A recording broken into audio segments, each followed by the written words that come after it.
How do you see that adaptation of a senior leader taking those practices and bringing them into the world? Do you think people push back on that, or you think they really like it? Some pushback. They naturally have an aversion to meetings. And I'll be honest, if I look at how I've tried, even with, our venture out here, I miss the structured communications that we had, where there was an expectation that, if we have a meeting, it's not just flipping slides. It's actually, we know where we want to go in this meeting, and we want to have a conversation. We'd like some outcomes.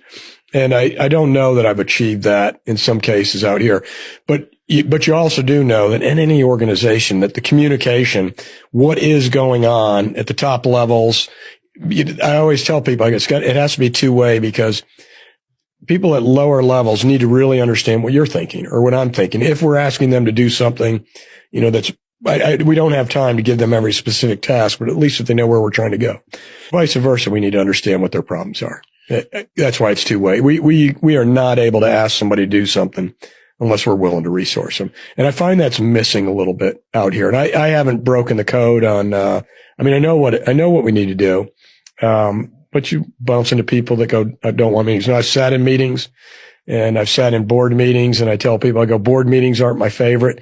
They remind me of some of our meetings that went off the rails, where it's just a 4 or 5 hour, probably 150 PowerPoint presentations, and you're really not sure where's the end state? Yeah. What are the objectives here? What does the boss of this company really want to achieve, and just understanding that. And so I just tell people, don't confuse PowerPoint for an actual conversation as we go forward. But you're right. I miss that. Now, one of the first things I brought into the building was, casual. There's a saying is casual conversation is not detailed coordination. If you tell me water cooler talk, I'm not giving approvals on that. I need to know the facts I need to know. Right. And there's just so many things. The one thing I find in the private sector, and I'm actually having a difficult time with it, is executizing emails.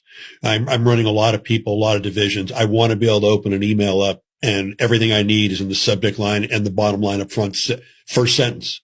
Whether I'm deleting, moving on, or passing it, if I have to read 2 paragraphs to get to what even we're talking about, I don't have time for that anymore. And that culture existed in the military. I mean, generals like Stan McChrystal and stuff like that came in and changed that dynamic and got it to the point where senior executives don't have time. Right. So you have to communicate. You have to make your point early. It's you may have somebody who's mildly interested in what you have to offer, so you may be able to get away with a 5-page memo, but generally speaking, in the first 2 paragraphs,